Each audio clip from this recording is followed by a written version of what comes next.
Hey travelers, Mag, I, and a whole lot more of our new friends here on day 218 of our trip around the United States.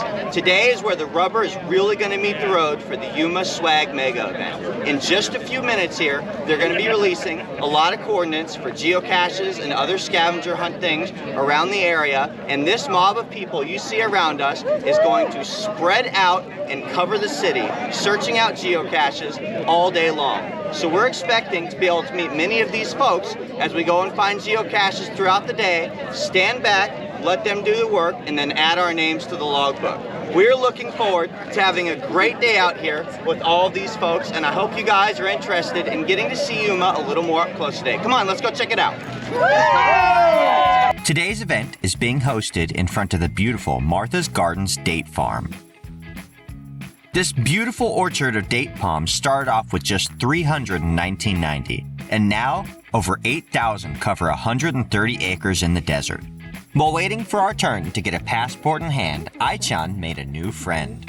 These days, she's less interested in dogs outside of the normal meet and greet, and much more interested in meeting animals of other species, of which she's had many opportunities.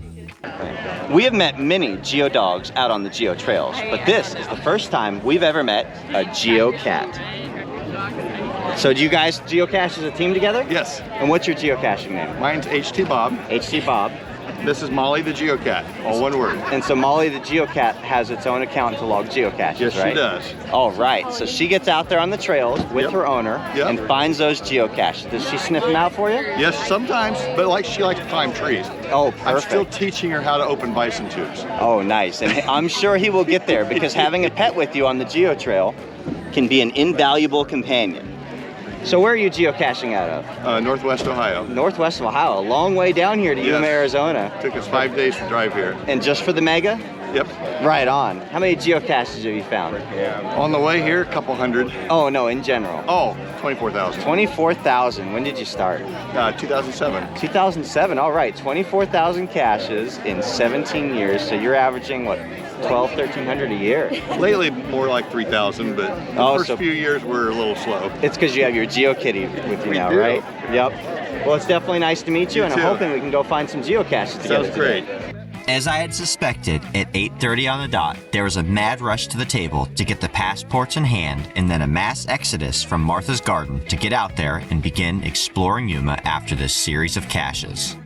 That did not take long at all. As soon as they handed out the passports with the coordinates on it, this place cleared out immediately. Now it's time to get out there and go do some geocaching. Let's go. While this year marks the 20th anniversary of the Yuma Swag Mega event, it is the 10th year anniversary of the Discover Yuma Series. And the point of the event is to do just that, get out there and discover Yuma. With a theme of Go Just 10 More, the number 10 was incorporated into the event wherever possible. The event passport includes a total of 20 waypoints, 10 traditional geocaches that can be logged, and 10 scavenger hunt items to bring you to certain locations to answer questions. In order to complete all 20 stages, event participants must make their way completely around Yuma, from the far east end of the city at the welcome sign to the far west end overlooking Mexico. Ai-chan and I love meeting new geocachers when we get out on the trails, and they come in all shapes, sizes, and age. This couple here is 90 and 93 years old respectively. So what are your geocaching names? Mom, Pa, Grizzly. Mon, Pa, Grizzly. And do you guys geocache as a team or do you have separate accounts? No, oh, in the team. And how many have you found total? About 2,500. 2,500 geocaches. When Yep. did you start? In about 9 years ago, whatever that is. Yeah.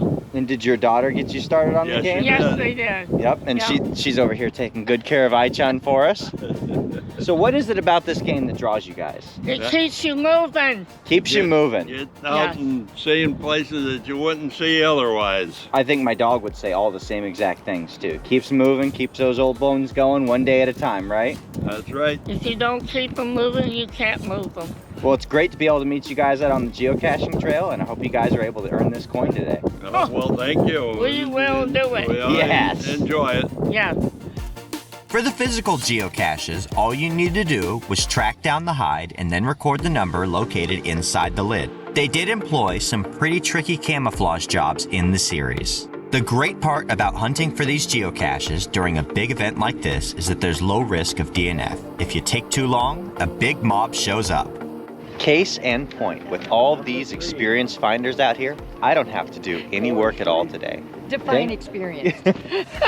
Although Aichan and I were riding solo today, with her napping in the car for the better part of the day, that's not to say that we were alone. We continuously crossed paths with many geocachers, and each had their own story to tell. Many have traveled in from the furthest northeast corners of the United States and even Canada to attend this event. And while I can't introduce you to each one of them, there is at least one legend I think you should meet. We are out here hunting a geocache, and we might eventually find it, we'll see. But I got very distracted because I just ran into... Hi, I'm FizzyMagic, yeah. the FizzyMagic. So when did you start geocaching? I started geocaching in March of 2002 and sort of had been along for the entire ride.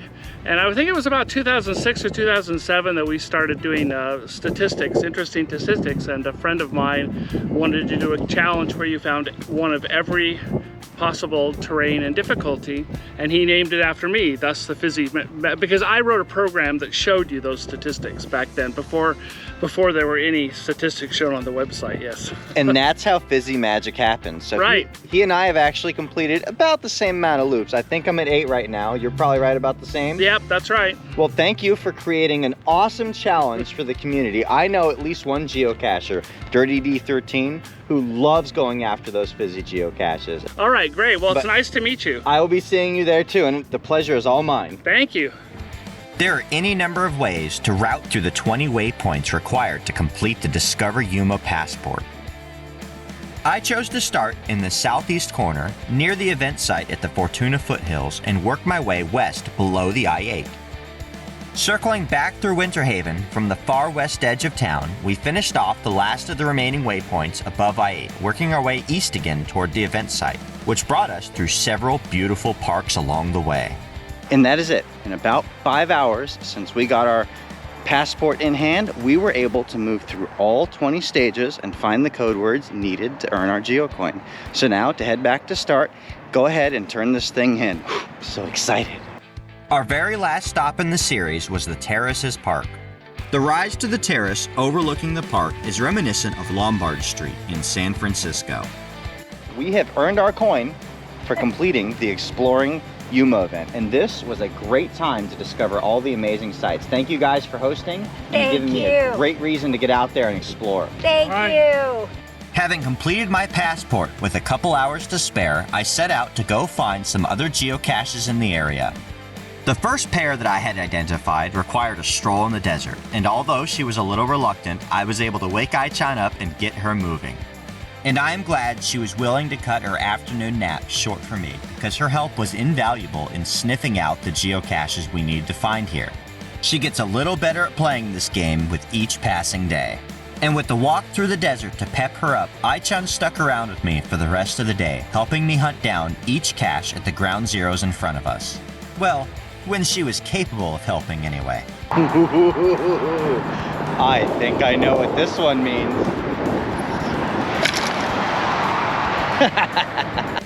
Our final stop of the day is the What's for Dinner event in Gateway Park, hosted by the Washington State Geocaching Association. With shade provided by the freeway bridge, this would be a popular place to swim in the river when the weather's a little bit warmer.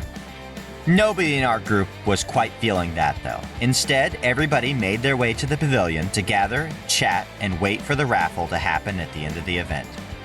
It was a great opportunity to meet even more new geocachers and get to learn a little bit about the Washington State Geocaching Association. And it made the perfect ending to a very eventful day here in Yuma. Thank you guys for joining us today on our third day getting to tour around Yuma. And this was a fantastic day. It started off with the 10th anniversary of the Discover Yuma event. And we had many of our new geocaching friends out there getting passports and waiting with bated breath for them to release what we needed to go track down those coordinates and be able to claim our coins today. How many out here got their coin today? Show of hands. And it was a great time. I ended up taking about 5 hours, but I was a little bit slower, and I had to wait for some of those geocachers for some help to come around while I was lollygagging in the back. Thank you, by the way, guys. And we're finishing things off with a sunset event here hosted by the Washington State Geocaching Association. They have just raffled off a ton of prizes, and a lot of people here are leaving a lot happier with pins and bags. And it's been a great day. We've got one more day coming up in Yuma. Thank you guys for joining us on this tour of the city. Like this video, subscribe to stay tuned for daily updates, and we'll see you out on the trail!